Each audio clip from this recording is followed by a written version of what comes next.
Thank you, Madam Chair. Welcome, Attorney General Barr. Wow.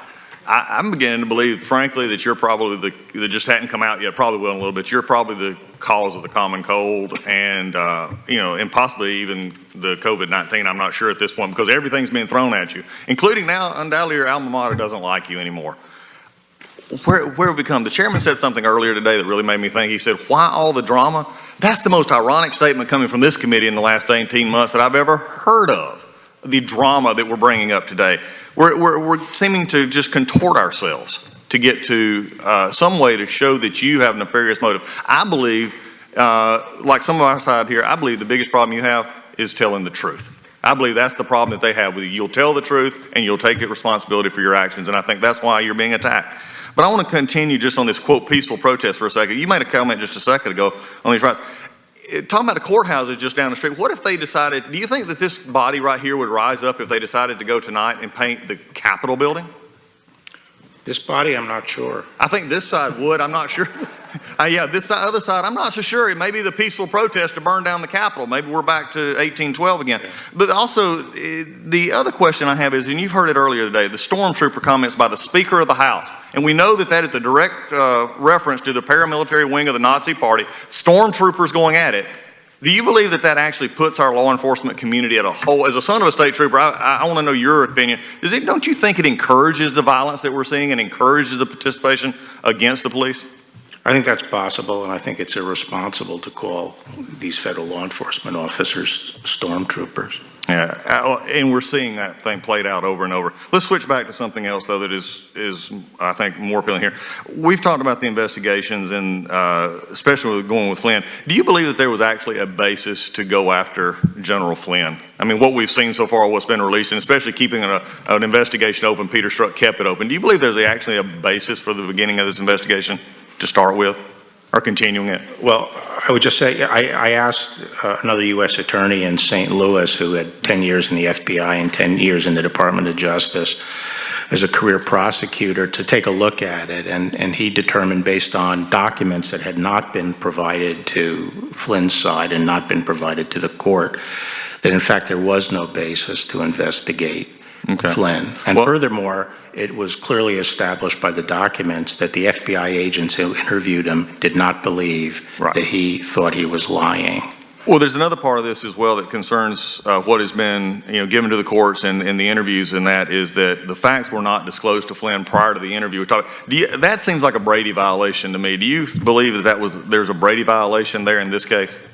No, there wasn't a Brady violation there, but I think what the counsel concluded was that the only purpose of the interview, the only purpose, was to try to catch him in saying something that they could then say was a lie. So it was an entrapment? And therefore there was not a legit, the interview was untethered to any legitimate investigation. So as the law enforcement officer in this country, it is your responsibility to provide justice for both sides, not, and just call it as it should be. And I think that's what you've done there.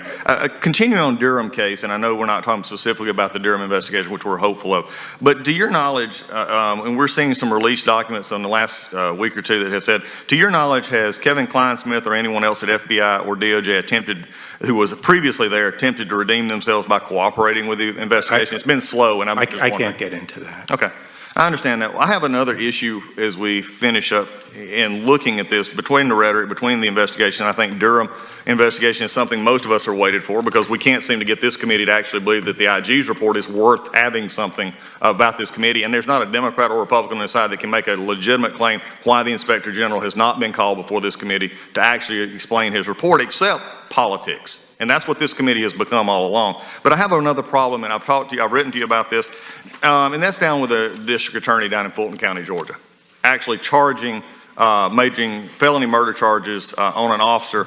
And the interesting part about this is what we do as prosecutors do, but were you aware that the district attorney failed to seek an indictment from a grand jury or even waited for a GBI investigation to finish before bringing those charges? Were you aware of that? Yes, I was. Okay. As an attorney, and again, looking at this with the environment we have right now with police officers constantly under attack from this committee and from others and all over the country, and especially from the Speaker of the House, as an attorney and especially as a prosecutor, do you think it's appropriate to charge a law enforcement officer with a crime as severe as felony murder without giving the investigation more than a mere days and without obtaining an indictment from the grand jury, and while you announce the charges, lay out a case that is full of falsehoods?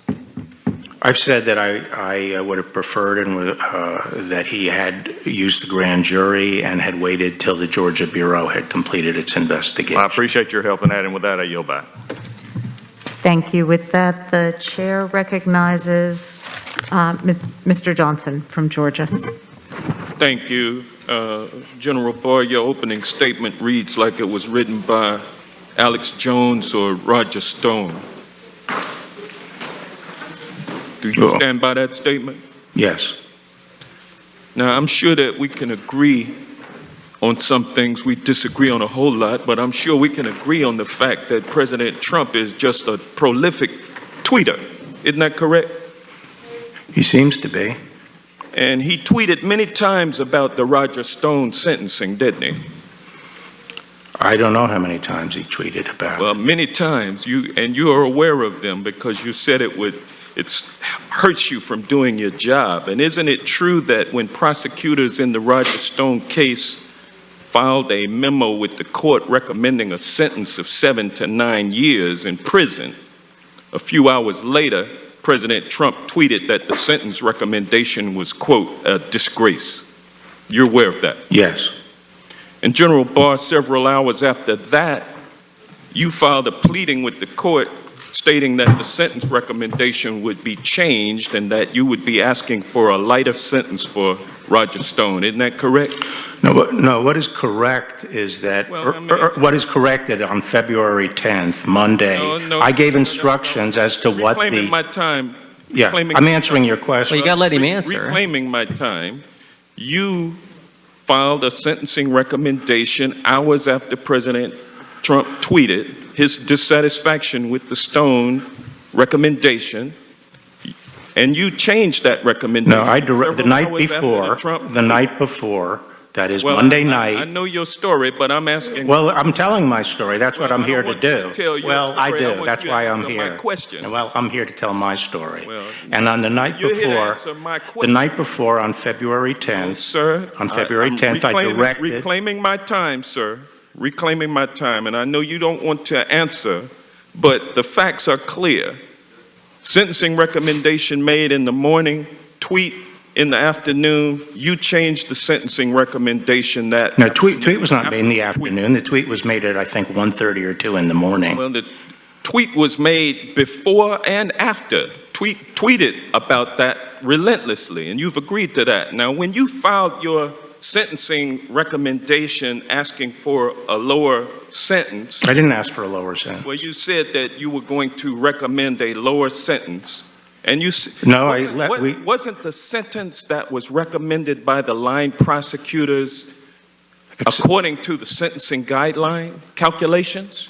It was within the guidelines, but it was not within Justice Department policy, in my view. General Barr, you're expecting the American people to believe that you did not do what Trump wanted you to do when you changed that sentencing recommendation and lowered it for Roger Stone. You think the American people don't understand that you were carrying out Trump's... I had not discussed my sentencing recommendation with anyone at the White House or anyone outside the department. Wanted you to do, and that's what you did. No. Attorney General, let me ask you, do you think it's fair? Do you think it is fair for a 67-year-old man to be sent to prison for 7 to 9 years? It was in accordance with the sentencing. No, it was not. You just said that it was. And your line prosecutors will testify that it was also. Now, I'm going to move on from that. The department... During your time as Attorney General, it is not the department. Herbert Walker Bush, you never changed the sentencing recommendation for a friend of Herbert Walker Bush, did you? No, as I recall... All right, that's all I'm asking. No. And over the course of your time as Trump... nothing was never elevated to me. Over the course of your tenure with Trump, you've changed 2 sentencing recommendations, not 1, but 2. Correct?